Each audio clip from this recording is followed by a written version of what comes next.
All right, so here it is. Over at the news notes for the genetically superior paid subscribers, we've got the Israel, Lebanon, Gaza, West Bank, Iran. I know, how strange that Lebanon, Gaza, West Bank, and Iran should all be in danger because of that first one, Israel. And of course, the United States puppet government of Israel. So we're going to be talking about a couple things. But first, I want to give you this, a little coloring of the great characters who infest that lovely nation state of Zionism. Mr. Itamar Ben-Gvir, he now adds kidnapping of women and kids to his open calls for mass slaughter and land seizure in Lebanon. Yes, here's the Cradle reporting this. Israeli minister calls for kidnapping of Lebanese women and children to break Hezbollah morale. Isn't that charming? Isn't that great? I mean, it's not like they're not already doing that in Gaza and haven't been doing that for decades, but you know, it's a new location. He's got new targets, and you know, it must feel nice to be wanted, right? Yeah, you know, I mean, it's just he values them so much. Bring them on in. Yeah, it's great. That's great. Yeah. By the way, Israeli National Security Minister Itamar Ben-Gvir is also wanted as a war criminal. And by the way, he urged the political security cabinet to abduct and imprison Lebanese women and children as a psychological warfare tactic against those evil people who have land that they want, you know, exactly, against Hezbollah, which is the only thing that's defending Lebanon against the aggression of the Zionist occupation state, according to a closed-door leak published by Hebrew news outlet Walla. During a high-level ministerial meeting reviewing expanded military calculations, Ben-Gvir demanded that Tel Aviv abandon conventional strategy and explicitly target the social and familial core of the Lebanese resistance network. Quote, "We must think outside the box regarding Hezbollah." This, the organization that when, of course, the UN announced this over a one-day period where they decided to measure it, 97% of the airborne munitions were coming from Israel into Lebanon. I know it's a strikingly shocking statistic, but let's continue. Ben-Gvir demanded that Tel Aviv abandon conventional strategy and explicitly target the social and familial core of the Lebanese resistance network. Yes, we must think out of the box. The Israeli minister added that alongside occupying southern territory and intensifying lethal strikes on personnel, Israeli forces should actively round up citizens. I guess maybe he has so much fun torturing people that he just wants a whole new crop. Maybe that's how it's got to go. And who wouldn't want to meet Ben-Gvir and let him know how they feel about him? Wouldn't that be great? Just to meet him. Hey, is that Ben-Gvir walking down the street? Gee, Ben, did you ever see the movie The Warriors? Yeah, like I said, maybe I could play a baseball fury. I'm not sure. This, while, of course, Ben-Gvir rightfully is the focus of a new, by the way, Italian investigation for his mistreatment of the Hormuz flotilla members Israel recently kidnapped, and many of whom claim physical abuse at the hands of Ben-Gvir and the IDF. And of course, some of that was actually caught on video, as you can see right there. Ben-Gvir filmed the humiliation himself and posted it. This, of course, one of those people. And Ben-Gvir, I mean, he's a free Palestine. Check it. What a tough guy, huh? Isn't that great? That's awesome. Yeah, you know, people bringing food. And don't forget, of course, as Natalie Morris brought up, the Israelis have decided that there's plenty of food going into Gaza and no more food is necessary. So I just want to review this again before we dive into the Apache subject, because Natalie nails it. And I want to give her big props coming on after Redacted. I don't know where my Redacted baseball cap is, but check them out Monday through Thursday, 4 p.m. Rumble and their X and YouTube. And Natalie of Redacted, streaming live, as I said, Monday through Thursday, 4 p.m., offers key thoughts about the Israeli announcement that the Palestinians trapped in Gaza, quote, have enough food, and Israel will close the food shipments. She wrote in her morning email, which I highly recommend, a couple times a week, hopefully, quote, Israel has once again cut off humanitarian aid to Gaza, this time in response to Iranian missile strikes that followed, like you too. If you launch away, I'll launch away, I will follow. Yes, that followed Israel's bombing of Beirut. The missiles were fired from Gaza. So why is Gaza the one being deprived of aid? Or they weren't fired, sorry, the missiles were not fired from Gaza. So why is Gaza the one being deprived of aid, writes Natalie. Israeli authorities announced the closure of the main border crossings used to bring food, medicine, and other humanitarian supplies into the territory. Kogat released a statement claiming that, quote, the closure of the crossings will not affect the humanitarian situation in the Gaza Strip. The substantial quantities of food that have entered the Strip since the beginning of the ceasefire significantly exceed the nutritional needs of the population, as we mentioned last night. Isn't that audacious to not only be an occupation state, but after you corral the people and slowly make the corral smaller and smaller around them, well, it sure is curious to continue claiming that in a completely different place, you have the capacity to tell others what is a sufficient amount of food. That is stunning. And no one that I have heard in Washington, D.C. has mentioned anything about it at all. Only alternative news sources like this, like Redacted, like Democracy Now!, like Young Turks, and a few others, like Gray Zone and others have mentioned this. That just tells you all you need to know. Well, we've decided. Yeah, you've got plenty. You've got plenty. Who are you to decide? Just that usurpation should be sufficient to say, yeah, maybe Israel should go. Maybe they should just pack up and move someplace else. That would be cool. Maybe, Donald Trump's got a lot of land. How about that? Maybe they could just all move to Mar-a-Lago and hang out at the golf course. It's green. It's nice, right? No problem. Well, of course, as Natalie notes, that claim doesn't square with what international agencies have been reporting. According to the World Food Program, at least 1.6 million people, about 77% of the population in Gaza, are facing acute food insecurity. Aid groups have warned that the amount of assistance entering Gaza has fallen well below what is needed to sustain the population. This is why human rights organizations have repeatedly accused Israel of using starvation as a weapon of war. After all, if food, water, and medicine can be turned on and off whenever Israel wants to pressure or punish an entire population, what else would you call it? At this point, Israel isn't hiding anything. The crossings are closed openly and publicly in a plan to use 2 million civilians as leverage in a geopolitical dispute. If history is any guide, there will be plenty of statements condemning this, but no action to actually stop it. Yeah, and I haven't even seen any statements, which is really something else.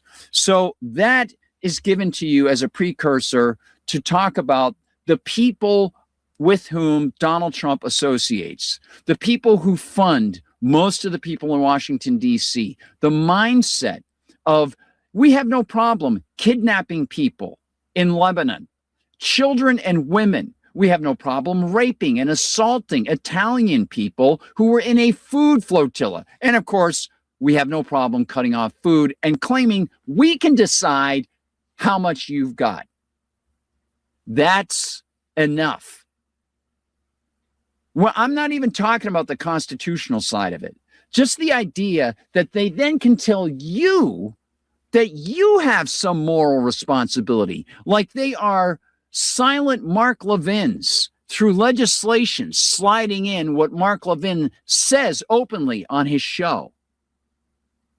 It is just the factors facing us and pushing back against our freedoms, imposing their wills on ours when we are supposed to be born with God-given rights. Is this not sufficient to say, I want out? Well, let's get to the Trump claims about Iran. And there have been multiple claims. This is an absolute circus. You know, a guy named Wildman Fisher, Larry Fisher, used to make his own music, and Frank Zappa discovered him. So they called him Wildman Fisher, and he did songs like Merry-Go-Round. And he would do his own little boop, boop, boop, and just sing for a dime around Dodger Stadium. He was a paranoid schizophrenic. He was diagnosed paranoid schizophrenic. Frank got the Mothers of Invention to back him, and they played for Larry Fisher, Wildman Fisher. He became legendary. Dr. Demento used to play him all the time. And there's actually a double album of Wildman Fisher. There's Wildman Fisher's greatest hits. But what's interesting is he did a song called Merry-Go-Round. It goes, merry-go, merry-go, merry-go-round, boop, boop, boop. And then I think about Merry-Go-Round by the Psychedelic Furs, the song where it's essentially about politics just going around in cycles with people saying, oh, and yes, I want you. Oh, and yes, we do. Like they love you. And it's so fake, so superficial. Well, here's the merry-go-round of Donald Trump, as you can see on the screen. First, Trump claimed, this is literally in the past 24 hours, Trump claims he'll be able to declare total victory over Iran in 2 weeks. Okay, here's the RT headline. Trump sets yet another deadline for total victory in Iran. Okay, now this, in addition to his claiming that 37 times that they've had a deal, this is probably, and I haven't counted the number of times that he's said that they will have total victory, but he says it so much, it's got to be at least a dozen since February. But here is what it says on RT. Tehran is willing to give Washington everything, the U.S. president claims, as he predicts a deal within 2 weeks. Well, maybe he should have spoken with Iran, because this is utterly out of nowhere. The U.S. will declare total victory over Iran within 2 weeks, President Donald Trump has said, claiming Tehran was, quote, willing to give us everything. Trump made the remark on Monday, hours after Iran and Israel agreed to halt their most intense fighting since an April ceasefire. Well, that's changed. Of course it's changed. Why has it changed? Because of the Apache incident. So let's get over to this first, the near deal. Yes, as I said, however, even though he says that he's got near total victory, there is supposedly a near deal within 2 days. So is it total victory with the United States getting everything they want? Or has there actually been a negotiation and there's a deal, with the people you're shaking down and coercing who never harmed you? Well, since he has said that 37 times since February, perhaps it is like the boy who cried wolf.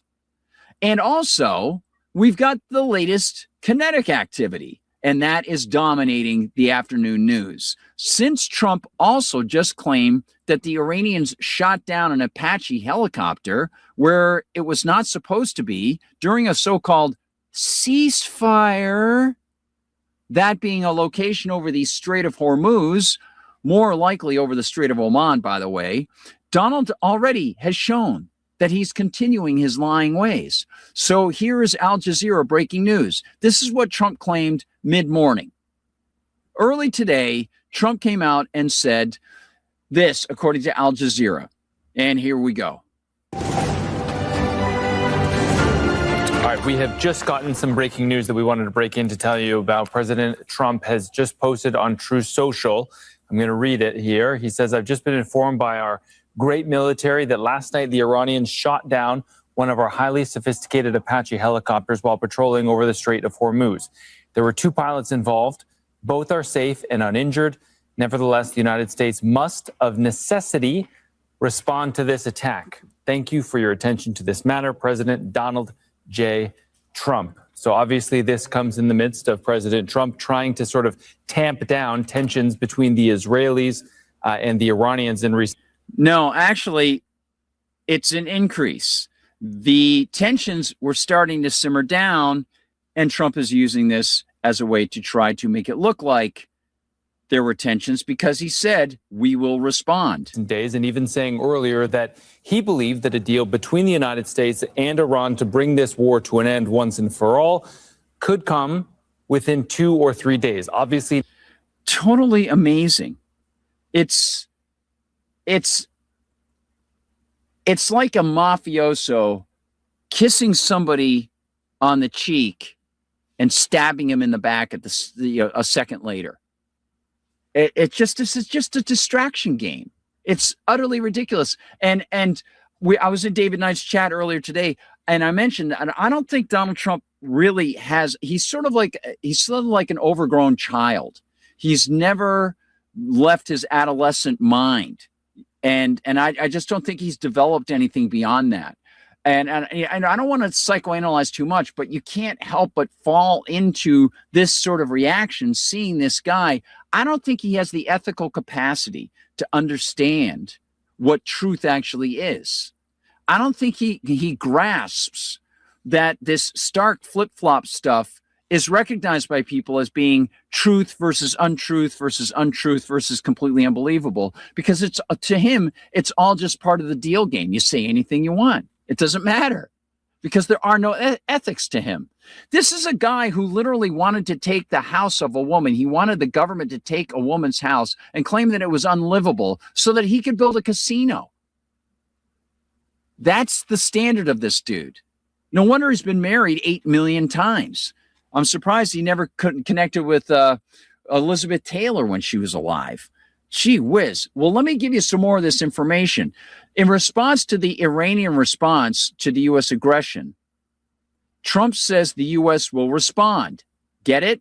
So this is supposedly the Iranian aggression, that they brought down a helicopter. Okay, so DropSite has this information. Trump says that he will, of course, of necessity, respond. That according to DropSite. And they said it was an AH-64 Apache helicopter. Well, anybody who knows anything about helicopters knows that if a helicopter gets shot down, it drops like a stone. They don't glide. Everybody would be dead unless they were super close to the water. And if they tried to bail, if they used chutes and the props were still going, they wouldn't be able to use the chutes. They'd get caught in the props.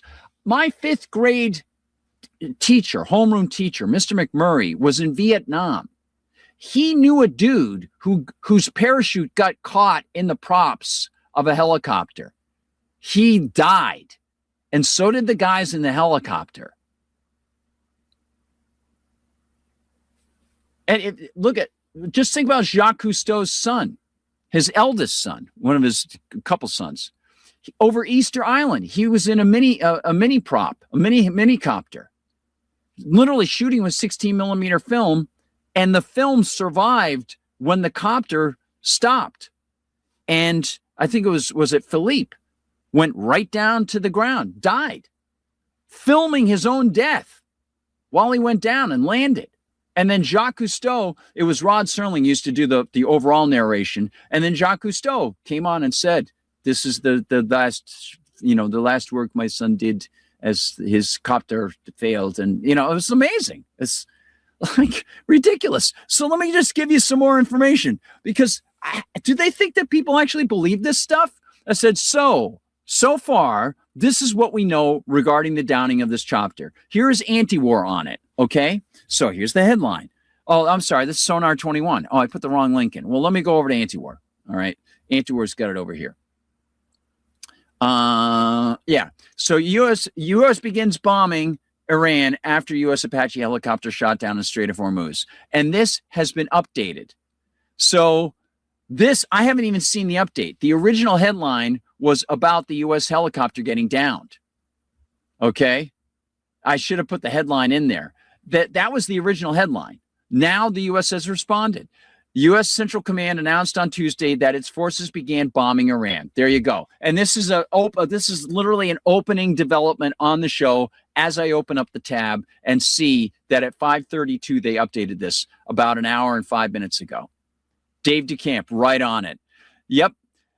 As he notes here, U.S. Central Command announced today that its forces began bombing Iran. Attacks, it said, were a response to Iran shooting down a U.S. Army Apache helicopter that was patrolling the Strait of Hormuz as part of the U.S. enforcement of a blockade of Iranian ports. In other words, that was illegitimately there. Despite the attacks being part of the same war of aggression the U.S. and Israel launched against Iran in February, CENTCOM is framing them as, you got it, self-defense. So this is going exactly, if we go back 10 minutes ago, this is exactly what Trump wanted. He wanted the pretext. This is exactly it. And he's giving cover to the Israelis to continue attacking Lebanon and Beirut. CENTCOM forces began launching self-defense strikes, as the United States says, against Iran at 5 p.m. today at the commander-in-chief's direction in response to yesterday's downing of a U.S. Army Apache helicopter. That, again, a real reason always to follow anti-war. President Trump said earlier in a post on Truth Social on Tuesday that the U.S., quote, must respond after the U.S. military told him that a U.S. Army Apache helicopter was shot down by Iranian forces. His post came after CENTCOM said that its forces rescued 2 crew members from the helicopter.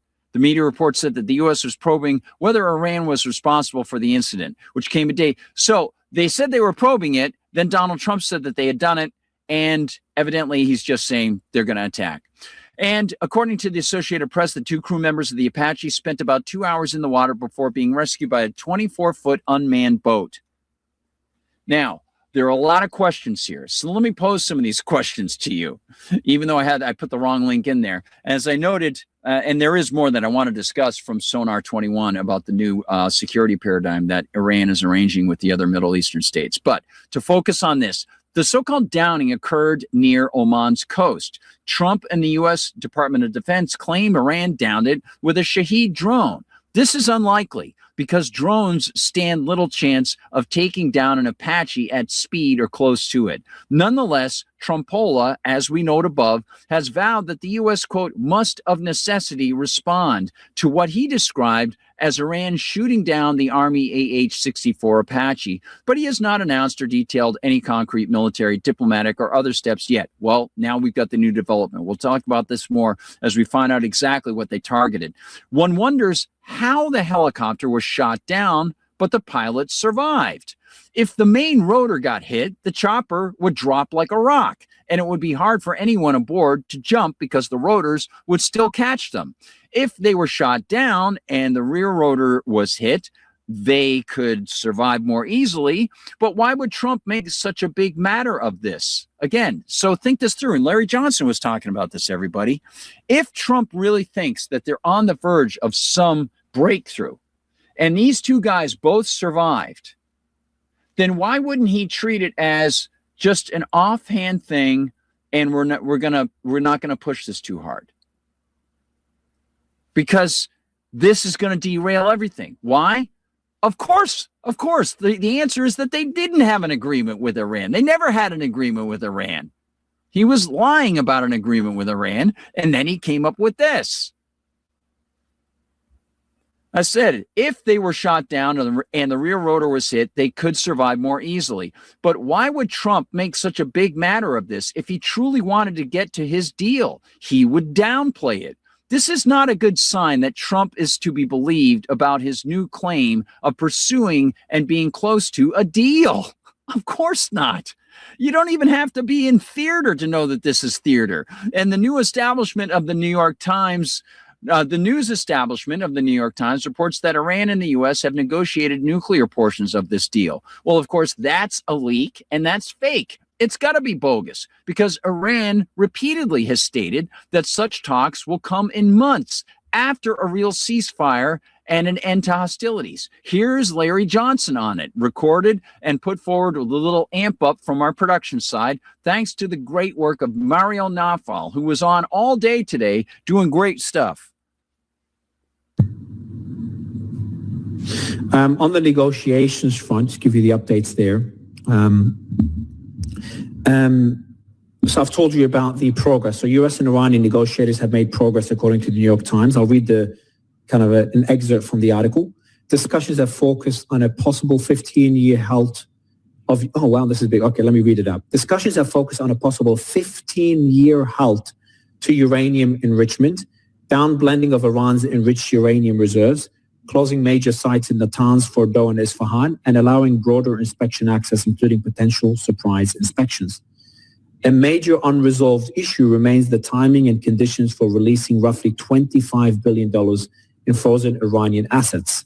Negotiations have also been complicated by renewed military tensions, disagreement over sequencing concessions, and changing demands during the talks. Despite the setbacks, both sides are continuing negotiations, with mediators believing a preliminary agreement remains possible if ongoing regional tensions do not derail the process. So according to the New York Times, the negotiations that are progressing, that are looking positive, include Iran's nuclear program.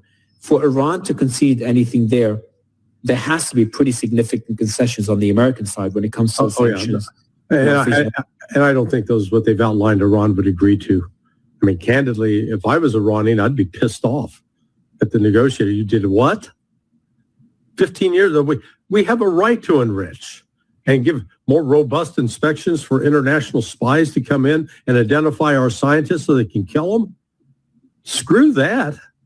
That's not going to happen. No, I think what this is, they're going to leak this in order to blame Iran for the failure of the talks. To say, see, we had a reasonable deal, and now not only that, Iran shot down our helicopter, and they refused to accept these terms. So therefore, deal's off. This helicopter thing. Yeah, I'm pissed off because it is such a blatant play to kill the talks. Because I think the Iranians actually had agreed to some things that were far, far more reasonable.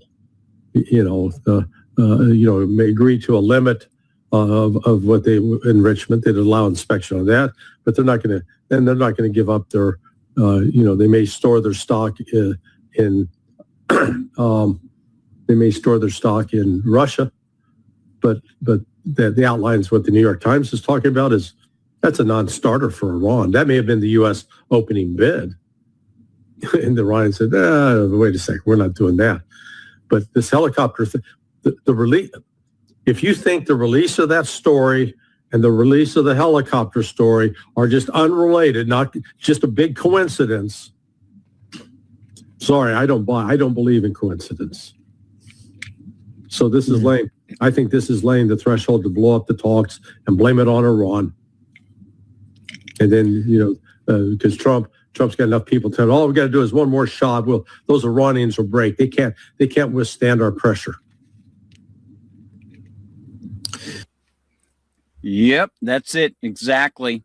And I want to go to Daniel Davis because he agrees. Here's the latest, of course, from Redacted and Iran on the chopper and any potential U.S. response. Andy is very close to people who are involved in the detail apparatus, the deal apparatus right now. And I believe he told you earlier today on your show, well, I don't want to put words in your mouth. You tell us, is there a deal? Are we like 2 days away from a great end to this war?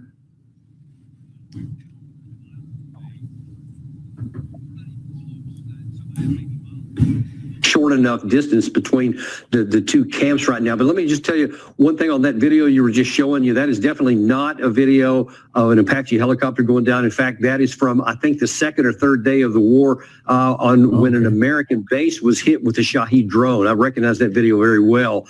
But that also shows why this is almost complete nonsense and has almost no chance to be true. A Shahed drone is a point target. It goes from point A to point B. It is not maneuverable. And the idea that it can hit a moving helicopter is nearly impossible. Literally the only chance that could happen, what's being reported, and apparently that was being released to both CNN and CBS by the military, is if it just happened to fly through the flight path, like if there was a Shahed drone going somewhere, but there was no Shahed attack. So even that falls through. And if it had, and that's one thing that is useful from that video, it shows when a Shahed drone hits a target, it has a massive explosion with the warhead it carries. If it had hit a helicopter helicopter, nobody would have survived. The helicopter would have been obliterated, whether over sea or over land or water. It wouldn't have mattered. Nobody would have survived. We're told by President Trump that no one was even injured, much less killed in action. So almost nothing about this seems plausible. It looks to me more like it's an excuse for the U.S. to launch an attack somewhere against Iran. And as you point out, that could possibly be in the works right now with these tankers going up in the air. Who knows if something is physically in the process right now. And no matter what it is, this. If I already said earlier today that we're miles apart from a negotiated settlement, this will just make it 10 miles apart, something like that. But there is no prospect that this is going to help us find a solution or that one was even in close proximity. Right. So just so we're seeing here, let me just put this on the screen just so we clear. This was RT that had posted this.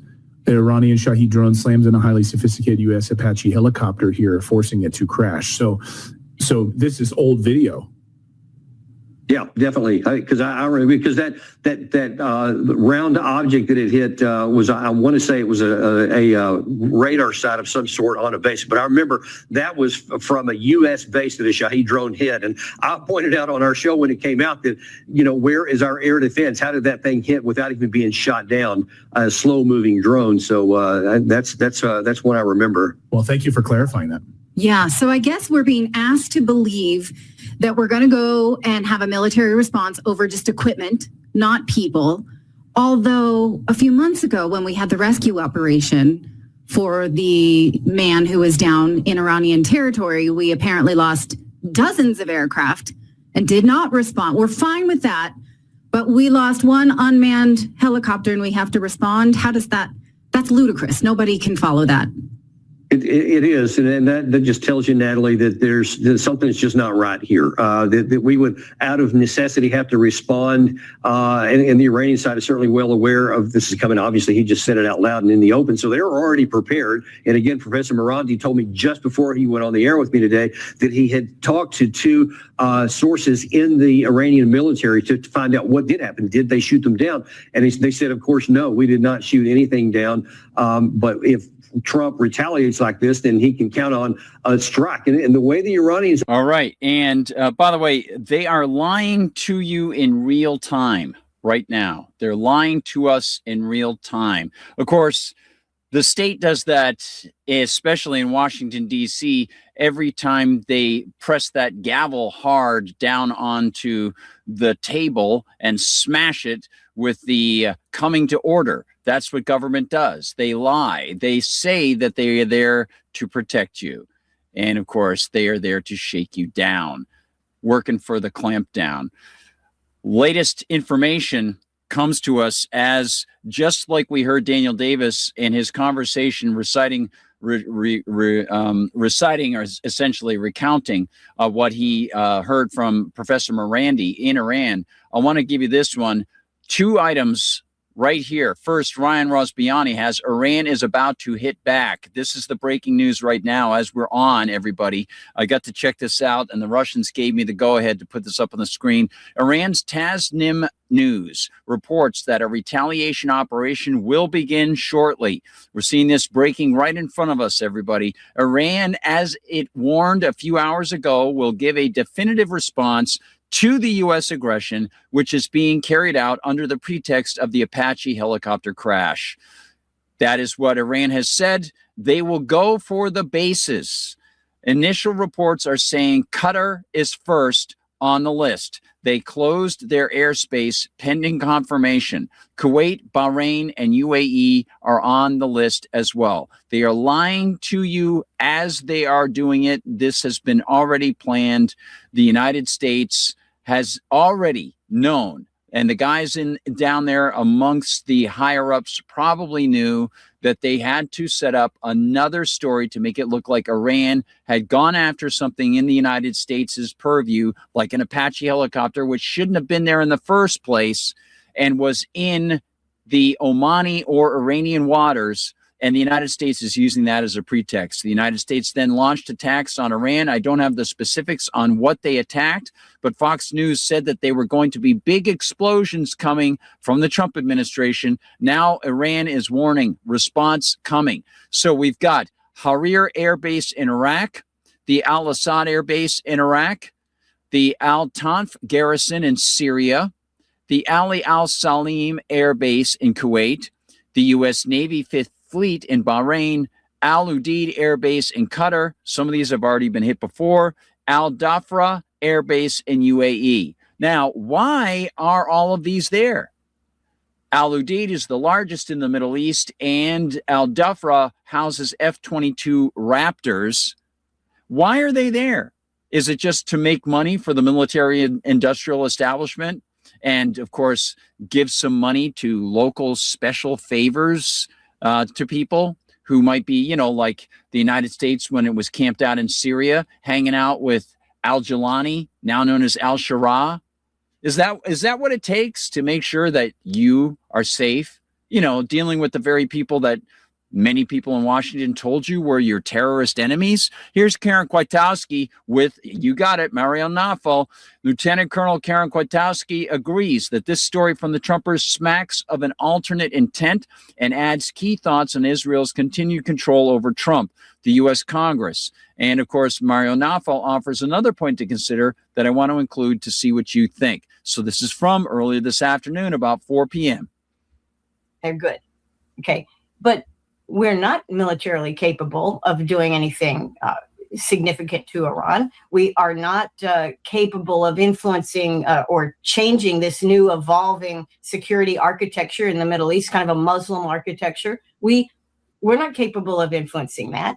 And so when we allow Israel to egg us on, it's just getting our people killed. It's wasting our resources. So Trump has an easy thing he could do. He's not willing to do it. He's bought and paid for by Israel. He will never turn on them. And if he does, I'll cheer him on. But I don't think he's going to turn on them, and we're just going to suffer more as a country. But that's, the reason I'm a bit more optimistic is, number one, Trump drew his own red line that he will only attack Iran if soldiers die. So he could have said something differently. He didn't need to say that. So he drew a red line. He's limiting himself. He hasn't retaliated to the strikes in Kuwait and Bahrain.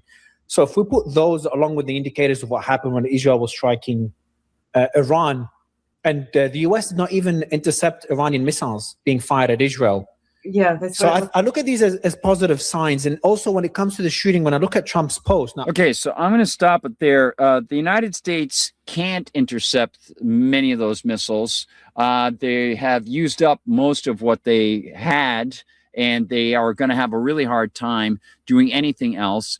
And the United States, obviously, doesn't matter what Donald Trump says about that they won't return attacks against Iran unless American soldiers are harmed, because it doesn't make a difference. You can't trust anything the guy says. The Iranians know that. They've lost enough of their population to assassinations and attacks on civilians that they know better than to trust anything that comes out of the White House. It doesn't matter who's there. They can't trust anything. And of course, Iran's Foreign Minister Abbas Araghchi appeared to respond to President Trump's threat that the U.S. must of necessity to respond. He said this. So we're going to go over this, of course, comes to us before this newest fold. In a statement on Tuesday, Araghchi warned that foreign military forces operating near Iran were at, quote, constant risk on account of their own human errors, plane accidents, or potentially being caught in crossfire. Apache pilots. Again, this goes to the moral agency and ethical agency of every individual. There are multiple levels to this, on a philosophical and constitutional level, and they're on a personal level of integrity. So if you're a person who signs up for the military under the auspices that you grew up in the United States system, you think the Constitution is important, and you want to defend your neighbor, the nation state of the U.S., and the Constitution of the United States, that's supposed to be the glue that keeps all of our rights alive, right? Well, then what do? You swear to uphold the Constitution, to defend and protect it, and to follow constitutional orders. The legal orders part of it has to be statutes that are constitutional. If they pass a statute that is unconstitutional, you'd be daft to possibly say, oh yes, I'll definitely abide by that statute and follow an order under that. That's lame, unbelievably stupid. You got brain cells, right? So you enter the military and then they tell you, oh, we're going to send you someplace. Really? Well, let me just check my constitution. Oh, right here. Is there a declared war? Oh, no, there's not. I'm staying home. Thanks. Hey, you're an Apache pilot. You know what we're going to do? We're going to send you down to the Strait of Hormuz. You're going to be right over the Strait of Oman. You're sure it's Omani water. And sure, you know, the Omanis and the Iranians have their territorial control of the water, but we're going to send you there anyway. And it'll be great. You'll be flying around there. And if anything happens, we'll blame them. That's like a home invader claiming that he's got some right to self-defense. Then you get to the next level of it, which is the ethical, moral level of it, which is none of these guys have any right to self-defense with weapons taken and purchased off of your sweat and toil. Those are ill-gotten goods. And there is no denying that. You can't say, well, they volunteered to enter the military. Where does the military get its money? Through pointing government guns at you. There is no excuse for it. Any political system that has a military that is funded by the political system is an illegitimate military system. It's a mafia. That's all it is. And it doesn't matter how many times they claim they're protecting you. That's utterly fatuous. It doesn't mean anything. It's just like Donald Trump saying, we're going to respond. We don't know anything about what happened down there. It's just dog food that they feed to you. They spoon it out to us. Here's the new story. Thanks. I didn't know the new comic book came out this week. I thought it was bi-weekly. It's just absurd. The whole thing is so stupid. And the amazing thing is once you get the clarity of thought to recognize the illegitimacy of the state, then you recognize all of this stuff is illegitimate on a purely human-to-human ethical level. None of it can be supported because the state is only supported by claims of somehow having a legal and moral okay to aggress against you. And that's never okay. It's just incredible. I want to stress this because evidently Donald Trump doesn't seem to grasp this point. Apache also stressed that the Strait of Hormuz is shared by Iran and Oman, not international waters, adding, quote, we prefer the language of diplomacy, but speak other languages too. Yeah. Now, earlier today, DropSite did a very good job covering something that I want to share with you. And this is it. This is on the legal side of the claims of Iran and Oman to be able to control their so-called territorial waters on the state-to-state international realm. Okay? So you'll see here, excellent coverage of the Iranian legal claim to its territorial waters within the statist realm internationally via DropSite News. Okay? Now, this person is going to be speaking here. That's Miriam Jamshadi. She's a lawyer. I just started following her on Twitter/X, and she's got this international legal framework covered. I want her to be able to offer this on the program with a big, big tip of the hat to the DropSite team. You know, there are drafts of the this new regulation that the Iranian parliament is supposedly going to vote on at some point in the near future that, you know, sets out a new regulatory regime for the Strait of Hormuz. And, you know, one of the drafts I've seen suggests that one way in which Iran may start to regulate and just determine what ships get to pass through the strait has to do with whether or not they impose unilateral sanctions on Iran. So the draft that I saw suggested that basically if you participate in unilateral sanctions, if you impose unilateral sanctions, then you can't go through the strait at all. You know, is that permitted under international law? I mean, Iran could make an argument. There is a concept called countermeasures that basically allows a state to engage in what would otherwise be unlawful activity in order to bring other states back into compliance with international law. So, I think actually it's important to note that Iran is actually very much trying to put forward a reasonable legal argument for what it's doing. Iran sees international law as actually being very important, perhaps both from a principled standpoint, but certainly from a self-interested standpoint. Iran doesn't want to just give up on international law. Obviously, if international law worked the way it was supposed to work, Iran wouldn't have been unlawfully attacked on February 28th, right? These kinds of secondary sanctions that you were referring to, many of which are unlawful, wouldn't exist, right? So from a self-interested standpoint, international law is something that helps Iran more than it hurts Iran. And so Iran has put forward these arguments about how it's going to regulate the Strait of Hormuz, about its attacks on the Gulf states that actually seek to demonstrate that, look, what we are doing is in line with international law. And as I mentioned, because Iran is not subject to UNCLOS, it's not subject to the transit passage regime, it's subject to a different regime. And that regime does give Iran a basis to do, at least some of what it wants to do in the Strait. Is it also thinking about using its sort of political and military power within the Strait of Hormuz to create a regulatory regime, again, rooted in both domestic and international law, to take some action against states that have long violated international law towards Iran? Yeah, it is. And it may be able to do that too. I want to bring up. All right. Now, I want to mention the crackling there was in the original source coming from her feed. But I want to mention something else. In the news notes, you'll see that there's been, and you might have heard about this as you were going along.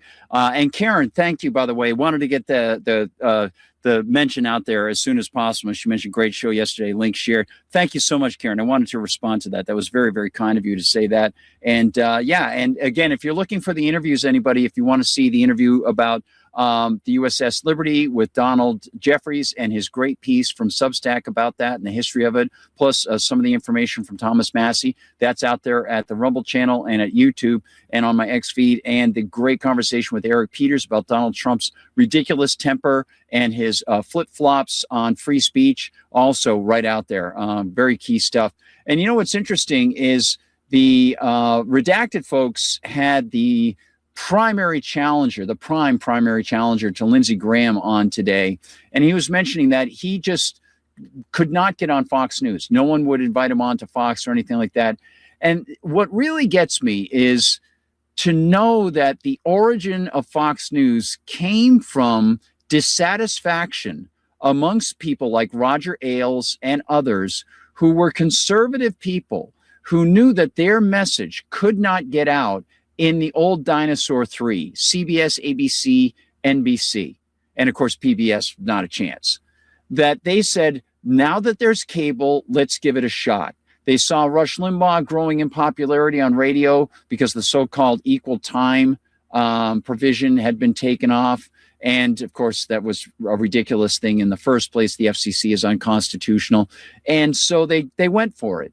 And it was a great relief valve, and it grew by leaps and bounds, despite the fact, by the way, that many municipalities didn't want to allow Fox News into their cities, and they blocked cable providers from actually allowing it for many years in the 90s, if you remember that history. And people were very upset about it. But it was through talk radio that the word got around about Fox News, and people started to talk to their local politicians and aldermen and things like that and say, hey, what's up with this? You should be allowing this into our towns. And Fox grew. Now, Fox is suppressing the same way that the old networks were.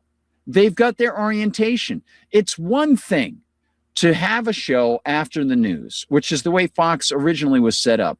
They would have their news. They would have to say, we report, you decide. And they would offer things that the old networks, even CNN, wouldn't offer because they were much more left-wing.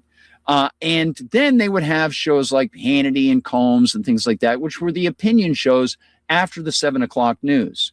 And they were recognized as opinion. And that's why criticism of Rush Limbaugh, where people will say, you get your news from Rush Limbaugh. And it's like, no, Rush doesn't claim to be the news. He's just the alternate voice.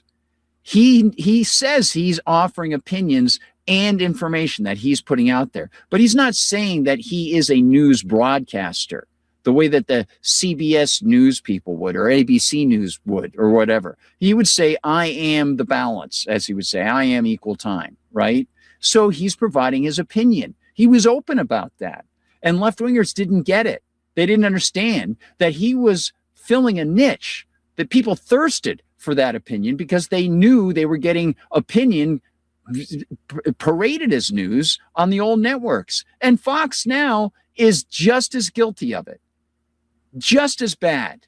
In fact, it's so bad that they're hiding genocide. That's how bad Fox is now.